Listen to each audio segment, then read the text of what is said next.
Breaking news: tsunami alert in Morocco. Morocco is on high alert today. A tsunami alert has been issued. This is a serious situation. The ocean could pose a threat to the Moroccan coastline. Residents are urged to stay informed. They should listen for updates from official sources. The alert comes after. Mention the specific event that triggered the alert. For example, an earthquake, volcanic eruption, or underwater landslide. Authorities are monitoring the situation closely. They are ready to take necessary actions. The safety of the Moroccan people is the top priority. This is a developing story. We will provide more information as it becomes available. Please stay tuned to this channel for updates. We are committed to keeping you informed. Your safety is our utmost concern.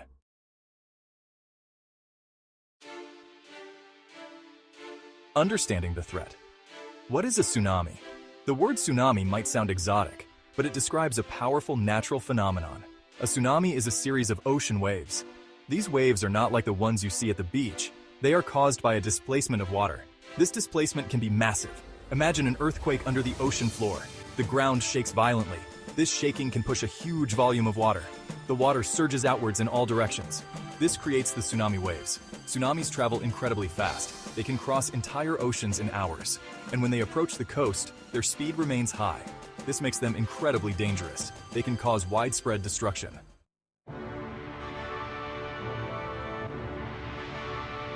The science behind the waves. How tsunamis form. What happens when a tsunami wave reaches the shore? It doesn't just break like a normal wave, it grows taller. The shallower the water gets, the higher the wave climbs. This is due to the shape of the ocean floor and the coastline. Imagine a wall of water, several meters high, crashing inland. That's the devastating power of a tsunami. It can flood coastal areas. It can destroy buildings and infrastructure. The impact of a tsunami can be catastrophic. Understanding how these waves form is crucial. This knowledge helps us prepare for such events. It allows us to take measures to minimize potential damage.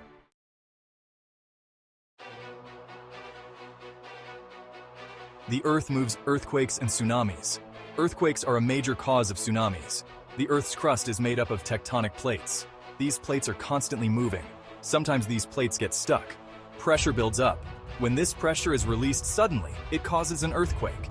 If the earthquake happens under the ocean, it can trigger a tsunami. The force of the earthquake pushes the water upwards. This creates a ripple effect. This ripple effect travels outwards from the epicenter. These ripples are the tsunami waves. They can travel thousands of miles across the ocean, and they can move at speeds of up to 500 miles per hour. That's as fast as a jet plane. The size of the earthquake is a big factor in the size of the tsunami. A larger earthquake means more water is displaced, and that means bigger, more destructive waves.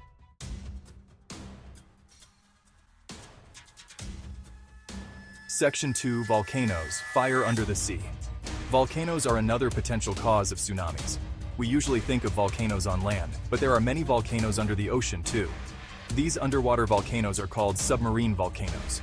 When a submarine volcano erupts, it can cause a tsunami. The eruption releases hot magma, gas, and ash into the water. This sudden displacement of water creates tsunami waves.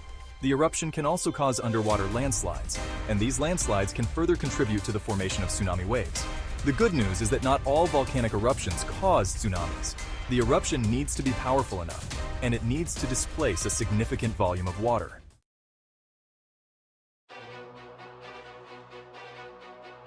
Section 3. Landslides. When the Earth crumbles. Landslides aren't just a land-based phenomenon, they can happen underwater too. These underwater landslides can be massive. They can displace huge amounts of water. And you guessed it, they can cause tsunamis. These landslides can be triggered by earthquakes or volcanic eruptions. They can also happen on their own. Factors like unstable slopes and sediment buildup can contribute to underwater landslides. Imagine a huge chunk of the ocean floor suddenly collapsing. This collapse forces the water upwards. The water has nowhere to go but out, and this outward surge of water creates the tsunami waves. These types of tsunamis are often localized, but they can still be incredibly dangerous. They can devastate coastal communities with little warning. Seismic activity near Morocco. Morocco sits on the edge of a seismically active region. The country lies where the African and Eurasian tectonic plates meet. These plates constantly push, creating pressure. This pressure releases as earthquakes. The recent alert was from an offshore quake. It was strong enough to cause concern.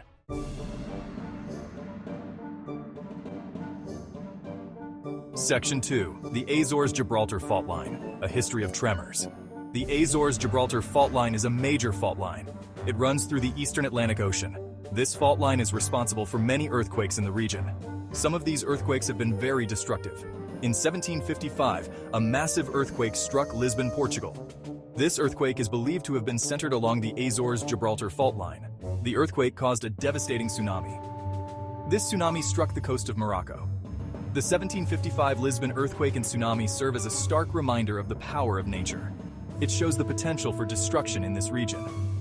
The recent earthquake, while smaller in magnitude, has raised concerns about a similar event. The Azores-Gibraltar fault line continues to be active.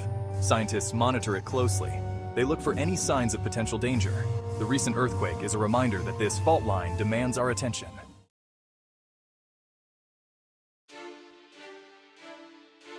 Section 3. Analyzing the risk experts. Assess the current threat. As soon as the earthquake struck, scientists began analyzing the data. They wanted to determine the likelihood of a tsunami. Factors like the earthquake's magnitude, depth, and location are crucial in this assessment. Experts at seismic monitoring stations around the world are working together. They are sharing information and coordinating their efforts. The goal is to provide timely and accurate information to the public. The Pacific Tsunami Warning Center, PTWC, and other similar organizations are on high alert. They are monitoring the situation closely. Their expertise and technology are essential in determining the level of risk. The good news is that not all earthquakes, even those off the coast, result in tsunamis. The specific conditions have to be just right.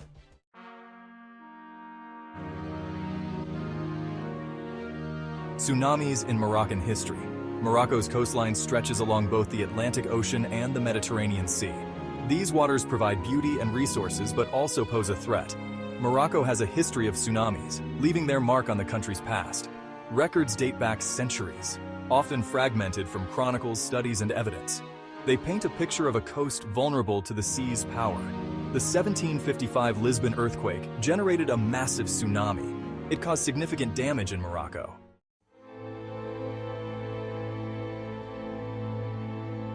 The 1755 Lisbon earthquake was a tragedy of immense proportions. It struck on All Saints' Day, a major religious holiday.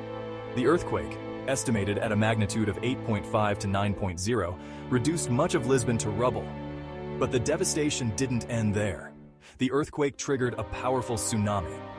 This tsunami ripped across the Atlantic Ocean at incredible speed. In Morocco, the waves struck with immense force. Coastal towns and villages were inundated. The damage was widespread. Historical accounts describe the terror and destruction. The sea retreated dramatically at first, exposing the seabed.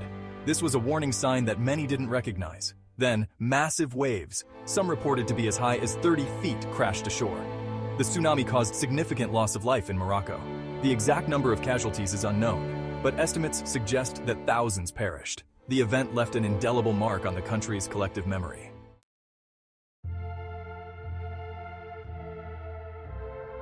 More recently, in 1960, another tragedy struck Morocco. The city of Agadir, a popular tourist destination, was hit by a devastating earthquake. The earthquake, measuring 5.7 on the Richter scale, occurred close to the city. The earthquake itself caused significant damage. Buildings collapsed, trapping people under the rubble, but the disaster was compounded by the tsunami that followed. The tsunami, though smaller in scale than the one in 1755, still wreaked havoc on Agadir. The waves, estimated to be around 10 feet high, flooded the harbor and parts of the city. The combined impact of the earthquake and tsunami was catastrophic. Thousands of people lost their lives in Agadir. The city was left in ruins.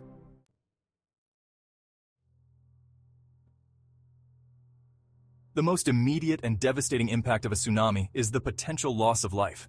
Coastal communities are particularly vulnerable. These areas are often densely populated, and many people live and work close to the shore. The powerful waves of a tsunami can sweep people away in an instant. The force of the water can be incredibly difficult to withstand. Even strong swimmers would struggle to survive in such conditions. The speed at which a tsunami strikes also poses a significant danger. People often have very little time to react. Evacuation routes can quickly become congested, and panic can set in, making it even harder for people to reach safety. The aftermath of a tsunami also presents serious risks. Flooded areas can be contaminated with debris, sewage, and hazardous materials. Access to medical care and essential supplies can be limited.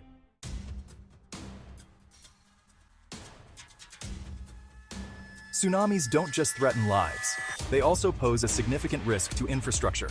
Roads, bridges, buildings, and essential utilities are all vulnerable to the destructive power of these waves. The force of a tsunami can easily overwhelm coastal defenses. Seawalls, breakwaters, and other protective structures can be breached or destroyed. This leaves coastal communities exposed to the full brunt of the waves.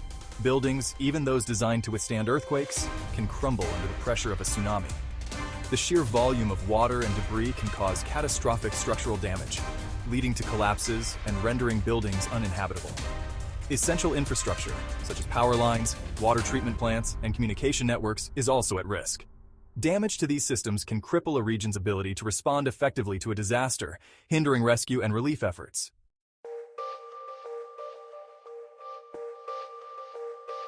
The economic fallout from a tsunami can be devastating and far-reaching. Coastal economies, often reliant on tourism, fishing, and maritime trade, can be crippled by the destruction. Tsunamis can wipe out entire fishing fleets, destroying livelihoods and disrupting food supplies. Tourist destinations, once bustling with activity, can be left in ruins, deterring visitors and impacting the local economy for years to come. The cost of rebuilding after a tsunami is immense.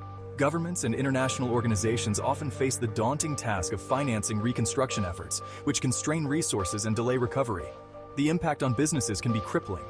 Many small and medium-sized enterprises, already operating on thin margins, may not have the resources to recover from the losses incurred, leading to closures, job losses, and economic hardship.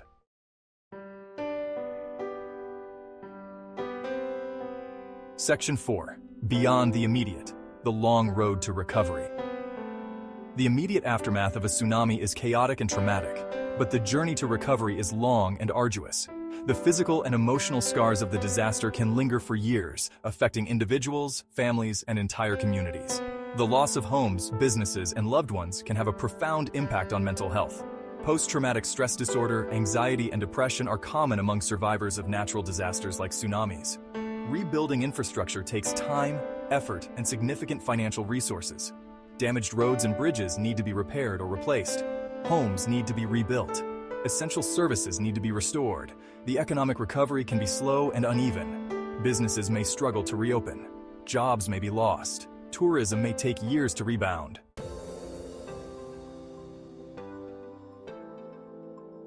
Section 1. Morocco acts. The Moroccan government is taking the tsunami alert very seriously. They are not taking any chances. They have activated emergency response plans. The safety of the Moroccan people is their top priority.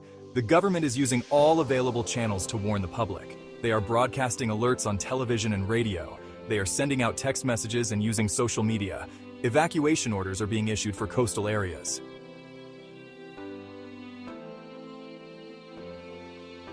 Section 2. Your safety. First, what to do during a tsunami alert. A tsunami alert is a serious matter. It means a potential threat to your safety. Stay informed and follow safety guidelines. Know the warning signs. If you notice the sea receding unusually quickly, evacuate immediately to higher ground. If caught in a tsunami, grab onto something that floats. Get to the highest point possible. Stay away from the coastline until authorities deem it safe.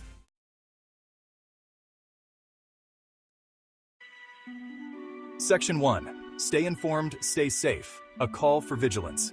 The threat of a tsunami is a stark reminder of the power of nature. While we cannot control these events, we can prepare for them. Staying informed, following safety guidelines, and supporting each other are crucial in times of crisis. By heeding warnings, having a plan, and staying calm, we can navigate these challenges and emerge stronger as a community. Remember, knowledge is power, and preparedness can save lives.